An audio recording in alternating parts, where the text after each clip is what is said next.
And the last time we saw John Cena on WWE TV, the 16-time world champion was at Money in the Bank and spoke about wanting to bring WrestleMania to London.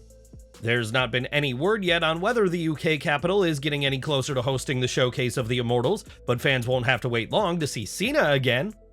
As Fox Sports first reported and WWE later confirmed, Cena will make his WWE return in a matter of weeks during the September 1st episode of SmackDown. Cena will be back on TV just 1 week later as part of the Super Spectacle event in India on September 8th, but there's no confirmation as to what he'll be doing on the show. While fans will no doubt be hoping to see Cena wrestle, WWE could keep him to being the host of the show, lowering the chance of an injury that could derail his thriving Hollywood career. Whatever Cena does on that show, he'll earn a huge ovation from the fans at WWE's first Indian event since 2017, as they'll indeed be able to see the man known for the catchphrase, "You can't see me."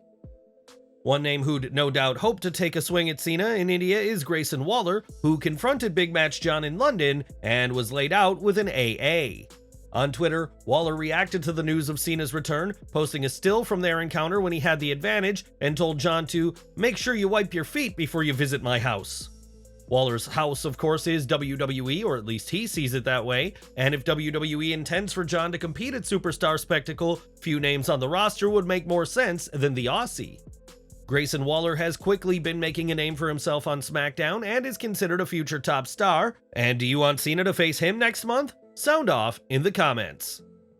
At SummerSlam, Ronda Rousey lost in the MMA rules match to Shayna Baszler, and the former Raw and SmackDown Women's Champion hasn't been seen since.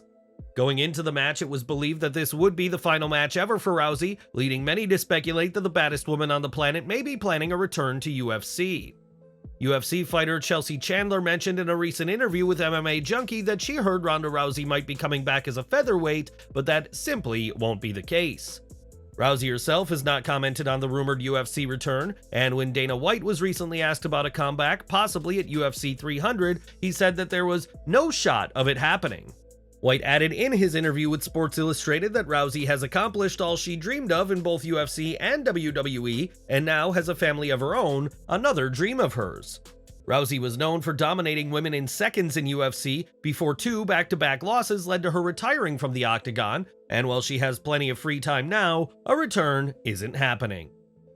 If you ask a wrestling fan as to when the industry was at its peak, many will point to the acclaimed Attitude Era, when the likes of Stone Cold, The Rock, DX, and others helped put WWF on the map.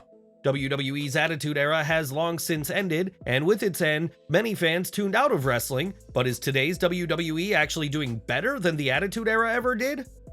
Brian Gewirtz was a fixture backstage during the Attitude Era, and when speaking to the Masked Man show, gave 3 reasons why WWE's current buzz is way better than anything in that era.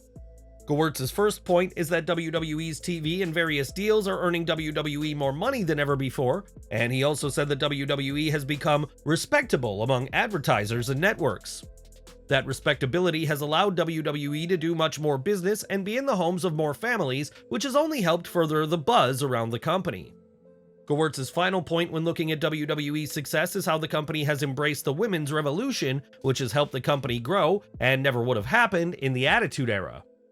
Brian Gewirtz was once head writer of WWE and worked closely with The Rock during the Attitude Era, and what do you make of what he had to say? And does WWE today have a bigger buzz than the Attitude Era? For years, Brian Myers competed in WWE as Curt Hawkins, but after his release in 2020, the former Raw Tag Team Champion found a new home with Impact Wrestling. Myers is a former Impact Wrestling digital media champion and recently inked a new deal with the promotion, and the ex-superstar isn't sure he wants to wrestle anywhere else ever again. Speaking with the Metro, Myers said that if Impact will allow him, he'd like to end his career as part of the company's roster, as he's having so much fun being with Impact Wrestling. Myers said that a major highlight is the lighter schedule compared to WWE, which allows him to spend more time with his wife Liz and his 2 young daughters Mackenzie and Madison. While there have been rumors that Myers' old partner Matt Cardona could return to WWE, there hasn't been the same talks over Brian, which is no problem at all for the former Curt Hawkins. One name who competed in Impact Wrestling for years is L.A. Knight, who spent a good chunk of his career with the promotion under the name Eli Drake. While Drake would become Impact World Champion, his one reign would last less than 5 months, and he'd never get remotely close to holding the title a second time. Speaking with Chris Van Vliet of Insight recently, Billy Corgan, who was with Impact at the time, said that Knight's brief push ended because of his size, as some in the office thought he was too small. It's ironic that Knight was considered too small to become a long-term main eventer in Impact, but is doing big things in WWE despite Vince McMahon's fondness for larger talent. In WWE, some in the office believe Knight was too old to be introduced as a main roster talent, hence why he was going to be a manager before Triple H himself nixed that idea. Whether he's seen as too small or too old, Knight's connection with the fans is undeniable, and who knows how things would have gone had Impact given him another push. This weekend, Tyrus will put his NWA World's Championship on the line against EC3, but for many, Tyrus's matches as champion haven't been the focus of his time with the Gold. From the moment Tyrus won the title last November, many accused the NWA of putting the title on Tyrus due to his appearances on Fox News, which has a much more mainstream exposure than the NWA. During his interview with Insight, Billy Corgan yet again refuted the notion that having the NWA World title on Fox programming played a role in his booking, stating, "It was not the core of my decision to put the title on him strictly because of the marketing of that title on television on Fox News. He did that on his own." Corgan added that ultimately the NWA is going to do things its way, which won't be for everybody, which is quite the change of attitude by Corgan from just a few months ago. It was earlier this year that Corgan said that anyone who won't watch Tyrus isn't a real wrestling fan, so for him to say it's okay if Tyrus isn't for everyone is quite the change of pace.